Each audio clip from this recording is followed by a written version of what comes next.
now I should probably explain why I don't have my normal color, my chartreuse green hair that I usually sport. Today, I am tickled pink.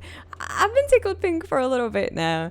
And you could say it's some birds of a feather who have persuaded me, who have hypnotized me, allured me towards thinking pink.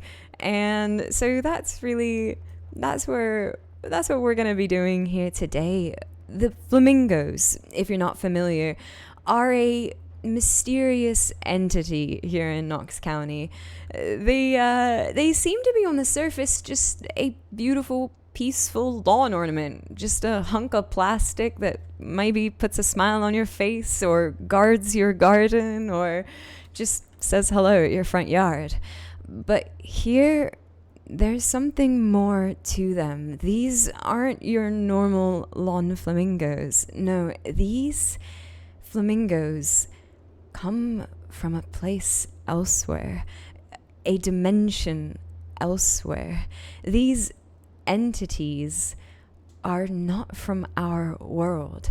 Now, mysterious as they are, controversial as they are, is a lot of mystery to them. Some people think they are fey creatures here to manipulate or persuade you, deceive you into doing their bidding. Or are they just simply lost? Are they stuck here, away from home, wanting to go back to where they call home?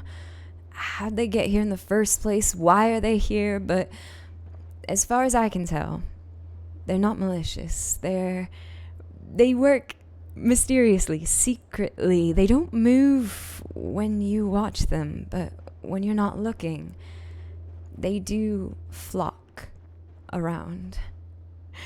They did take a pink taxi.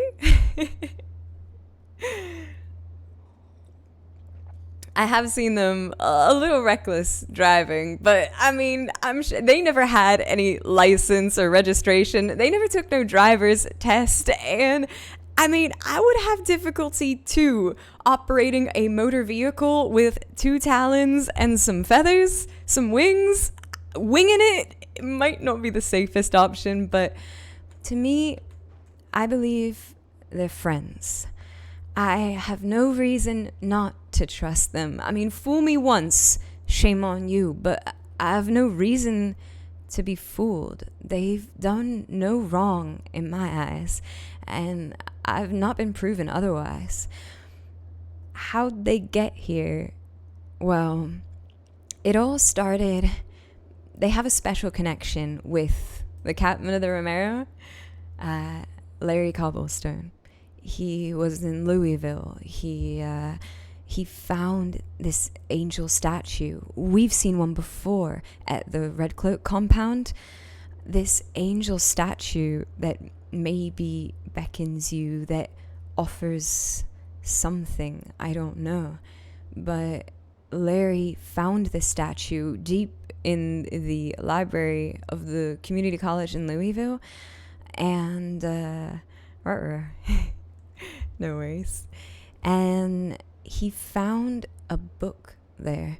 Now, this book was not from our plane of existence either. He read this book. Curiosity got the better of him. And this book that was bound by leather, by human skin, I think. And I don't want to think too much about it. I don't really look too much into it. But inside is knowledge, information that maybe is better left undiscovered. Information that maybe is too much for our mere mortal minds. What Larry read in that book in ancient Hebrew, luckily he's Jewish, he could read it, but the knowledge that he learned there it overwhelmed him. And I only know secondhand from what he said, but, he blacked out. There was so much blood.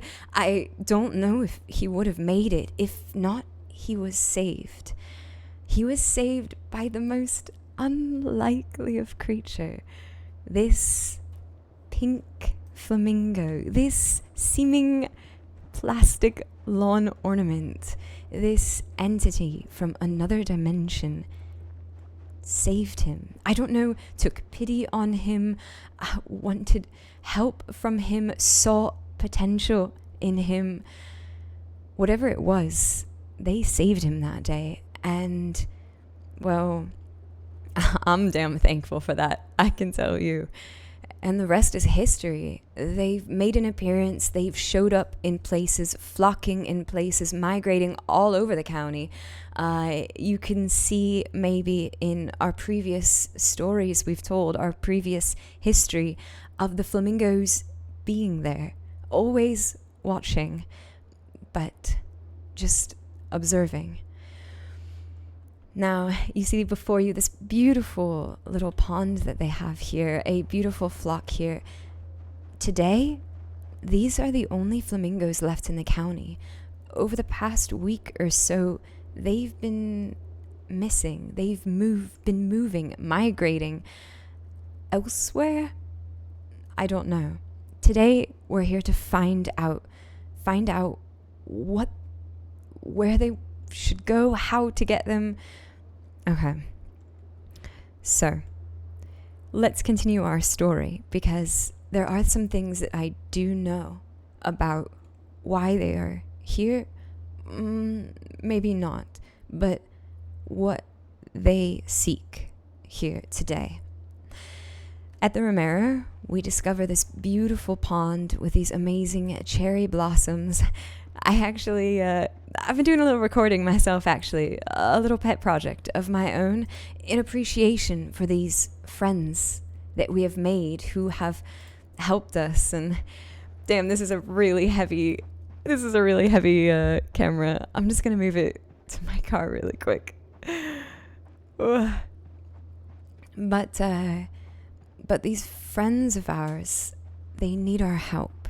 And I know this because while they do not move when I see, while they do not talk with human lips, they do speak. They do send messages through visions, through dreams.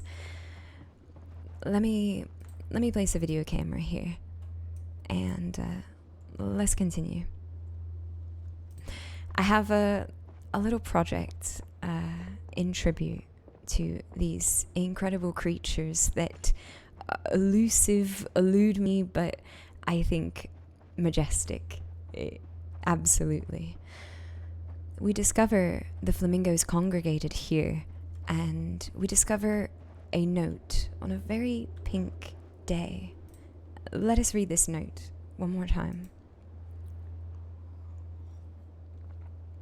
The thistles, I will show you them upon this here dock, this altar, this platform.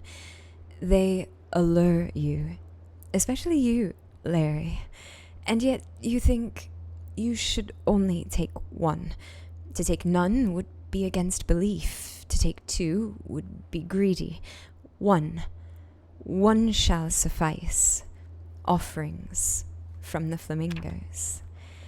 And if you approach here, you'll notice many thistles here today.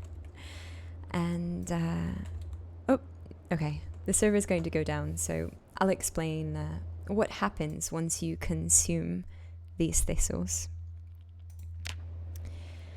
Alright, let's head on over here. While the server reboots, it took me a while actually to be encouraged to decide to eat the thistle, because while it took me a couple of days, of course, Larry, without hesitation, took this offering from his friends, and I asked him, what effects are happening to you? How is the thistle changing your perception? How you see things? How anything has changed? And he did tell me that things changed upon eating this offering from this entity of another dimension. And it took a little bit of persuasion. Of course, it was my own choice in the end. And I really respected Larry, really made sure, reassured me that this is my choice to make of my free will.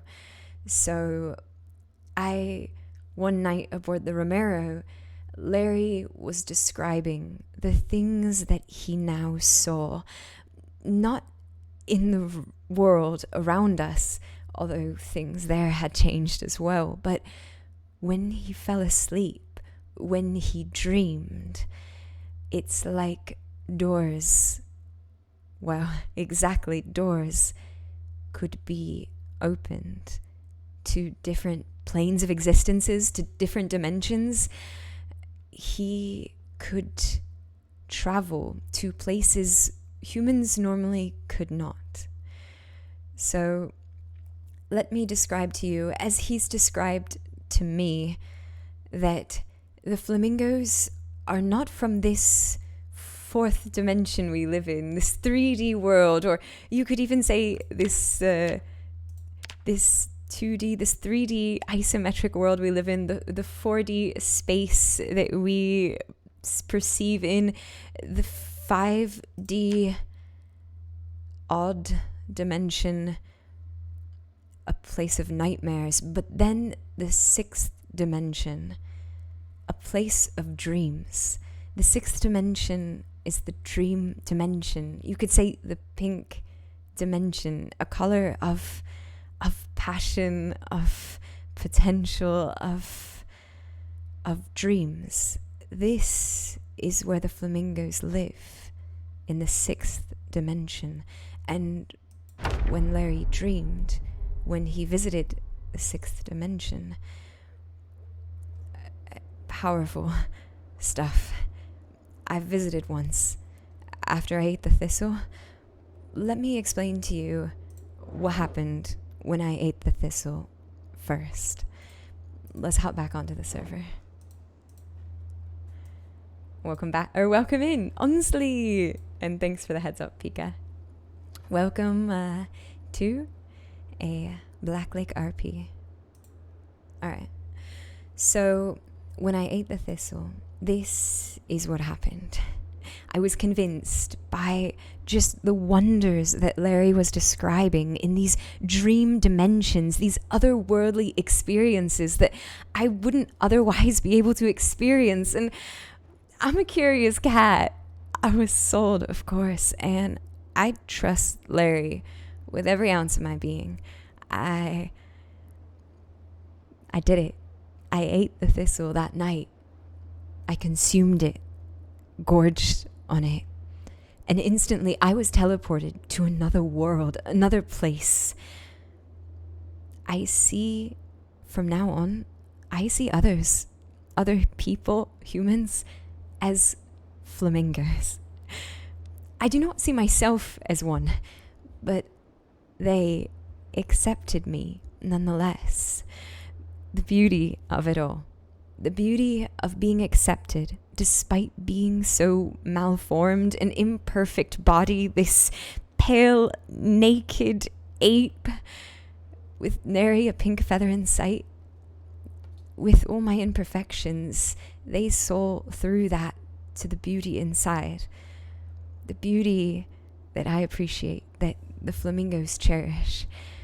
Now, after eating this pink thistle, I did don more pink clothing. I did dye my hair pink, as you can see here today, to celebrate in appreciation of my newfound friends.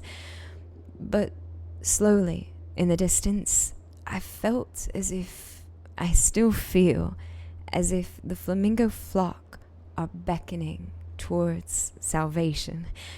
Not just me, but others as well. They squawk. It gets even louder. And yet, it wasn't time. Not yet. Not for so long. But now, I feel it is time. Let me, that's how I felt as I ate the pink thistle. Now, there was a hanging effect the other day, an allure of potential in the air.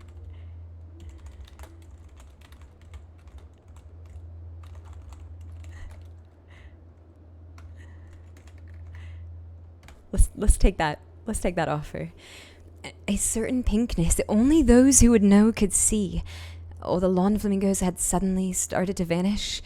Those that were enamored in the pink waves felt it was time, and it is time. The pink mist is solid now. It's followable. It seems to have beckoned me towards the McCoy logging core, the McCoy warehouse in Muldra. And here we are today as the flamingos whisk me on their wings and fly me here now, all the way from the riverside to the McCoy logging core. For somehow they led me here.